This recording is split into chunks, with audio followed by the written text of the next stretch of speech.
Une des maisons est à vendre de DiCaprio dans le Loup de Wall Street. Elle est à 10 millions de dollars. Ça se passe à côté de New York. C'est sa maison dans les Hamptons. Et donc, du coup, on va voir ça dans le détail avec une magnifique visite 3D. Bon, la maison, elle fait plus de 1000 mètres carrés, donc ça va être compliqué de faire toute la maison. Voilà, 15 000 square feet, ça fait 1500 mètres carrés. Hein, c'est une maison gigantesque. Là, vous pouvez voir quand même qu'il y a une taxe foncière de 7 000 par mois, hein, de 84 000 par an. Donc déjà, bon, ça pue l'arnaque, hein, bien sûr. Voilà.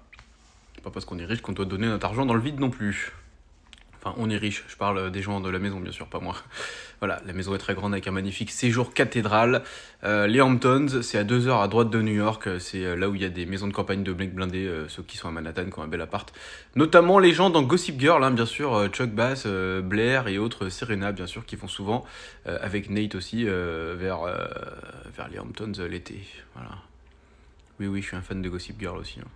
Hein. Comme les meufs. Qu'est-ce qu'il y a dans cette maison du coup? Ouais, il y a un grand séjour ovale à l'étage, avec un papier peint quand même affreux. Les maisons américaines manquent cruellement de goût quand même. Hein. Les maisons qu'ils essaient de faire de style français comme ça, à chaque fois c'est quand même... c'est tout pareil en fait. T'as l'impression que c'est la même pièce dans toutes les pièces. Voilà, les pièces sont évidemment très grandes, hein, puisque bon, c'est les États-Unis, mais qui n'ont pas de limite de construction de taille de baraque, hein, pas comme chez nous là. Bon, on se balade, c'est gigantesque. C'est le musée du Louvre, hein, la baraque. Voilà. Et là, t'as pas du tout l'impression que c'est la même chambre que l'autre exactement. Avec et là, pareil, enfin, tout est pareil. C'est pas très personnalisé. C'est un peu vieillot, même pour 10 millions de dollars. J'aurais bien aimé qu'il y ait quand même petite touche d'un architecte, un truc comme ça. Parce que bon, là, je trouve que ça fait un peu cher quand même. Voilà. Donc là, j'ai un peu regardé. Il me semble que le sol blanc comme ça, c'est quand Leonardo DiCaprio et Jonah Hill, Donnie, là, ils sont défoncés avec les pilules, là, et que le mec il s'étouffe au téléphone pour lui dire de pas parler au FBI et tout ça. Il me semble que c'est dans cette cuisine-là que c'est joué cette scène, en regardant le carrelage au sol, des carrés blancs comme ça.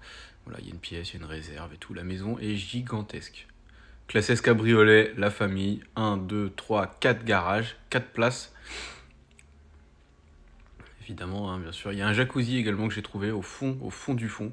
Genre là, pour marcher du garage à cette pièce, il y a au moins genre 50 mètres dans la maison. C'est énorme. Salle de yoga aussi, bien sûr. C'est les mêmes salles de yoga que sur Brother.com également. Voilà, qu'est-ce qu'on a d'autre là? Bon, la toilette et tout. Bon, la maison est gigantesque. C'est un peu les mêmes pièces partout sur 1500 mètres carrés. Je crois que là, il y a un genre de sauna. C'est une douche. On pourrait croire que c'est un sauna. Peut-être qu'il y a une fonction sauna dedans, je sais pas. Mais en tout cas, voilà, la maison fait 1500 mètres carrés. Elle était dans le Loup de Wall Street. C'est une des maisons de Jordan Belfort, là, de DiCaprio. Et je pense que la scène où l'autre il s'étouffe avec un bout de jambon, c'est ici, là. C'est dans cette pièce.